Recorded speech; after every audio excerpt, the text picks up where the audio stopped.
vezetések között együtt alvással szokták tölteni, itt a sziget alján látható szárazadatban. Láthatjuk, hogy a nőstény egy kicsit kivételesebb helyzetben van, hiszen gondozom féltén van, majd a nyakába is fel fog menni. Ismételten kérném, hogy a babukat kapcsoljuk le. Táplálékuk a hal, de ezek kívül fogyasztanak kagylókat, csigákat, rákokat, olykor kisebb emlősöket. Látom, hogy már is gondozom nyakában.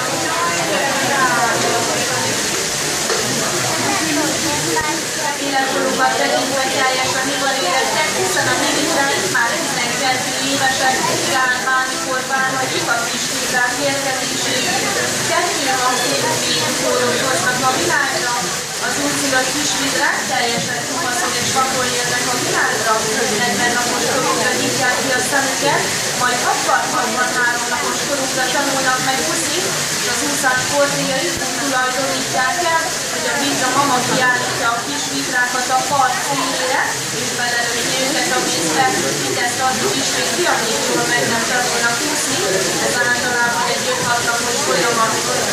80 napos koruktól már szilárd táplálékot is fogyasztanak, 1 éves korukban pedig külön válnak a családtól.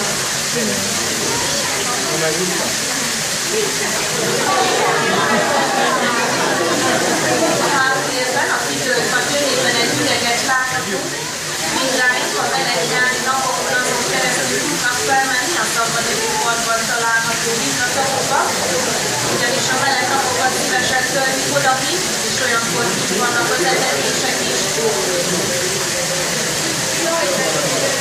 A vidrák a Mennyék Filip családjába tartoznak, ők voltak az egyedüli Mennyék Filip, akik képesek voltak alkalmazkodni a vízi életmódhoz. Ugyanis vidráink kifejező úszók, hogy egy ezek úszóhátra található. Egy-egy valamiért akár 12 héten végül is képesek lehozni. Most pedig láthatjuk, hogy gondozom egy vasúton keresztül megtanították nekik, hogy 2 lábra állva várják a falatot. Ilyenkor melső lábaikat nagyon ügyesen használják. A falat eldobásához ezt láthatjuk is.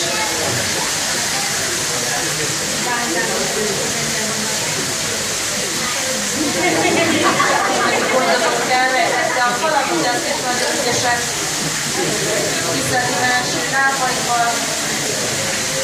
Nem tudom, hogy úszás közben fogjuk-e őket látni, olyankor azt figyelhetjük meg, hogy buborékok törnek fel a víz felszínére.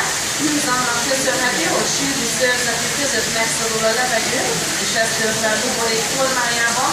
Olyan sűrű szőrzetük van, 1 négyzetcentiméteren 12 000 szőrzet található. Ez lehetővé teszi azt, hogy a bőrükig soha ne jusson el a víz.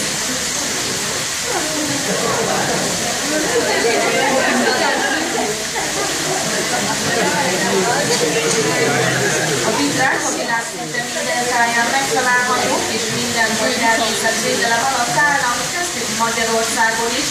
Hazánkban viszont az európai vidra él, ők nálunk nagyobbak, hiszen 12 kilóra nőnek meg, és karmokkal rendelkeznek, így ázsiai tömkeújú vidráink 5,5, maximum 6 kilósra nőnek meg, és ők karmokkal nem rendelkeznek, ugyanis ez szinte körülszerűen visszanőtt a lábujjaikon. Világon 13 vidrafaj él, köztük az ázsiai kiskarmú vidrák a legkisebbek, a legnagyobbak pedig a tengeri vidrák, ők 44, akár 46 kilóra is megnőhetnek. A természetben saját lakóhelyeket nem igazán alakítanak ki maguknak, hanem inkább más kisebb erős állatok lakhelyét foglalják el, például elhagyatott bozvárakat, vagy pedig olyan többkiállatos kotorékot készítenek maguknak, amelynek egyik kiállata a vízfelszín alá érkezik, és úgy látom, hogy gondozónk szeretné most megengedni, hogy maguknak vegyék ki a falatot, de úgy látom, most nem élnek ezzel a lehetőséggel. Inkább 2 lábra állva várja a falatot. Most viszont végig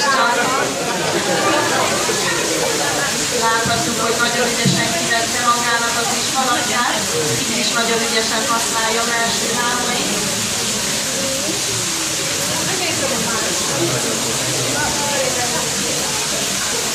Az ázsiai kiskorú nem hipogám életet élnek, tehát ők egy egész életre választanak párt maguknak, míg a hétfőn nőstény kiveszi a szerepét a kisvitrány hordozásában, míg az európai vitra csak párzási időszakban keresi meg a nőstényt, és ott a nőstény egyedül neveli a kicsiket.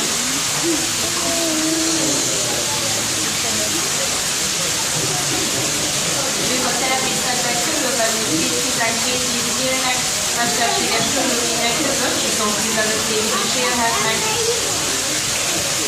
A bibikráink a budapesti állatkertből kerültek ide hozzánk, és ők a nyitás óta lakói az ökocentrumnak. Náluk kertőhordozó foglalkozik velük. És akkor most a hímet állati úszás közben megfigyelhetjük, hogy a víztár színére feltörnek a buborékok, tehát ez annak köszönhető, hogy szőrzetük között megszorul a levegő.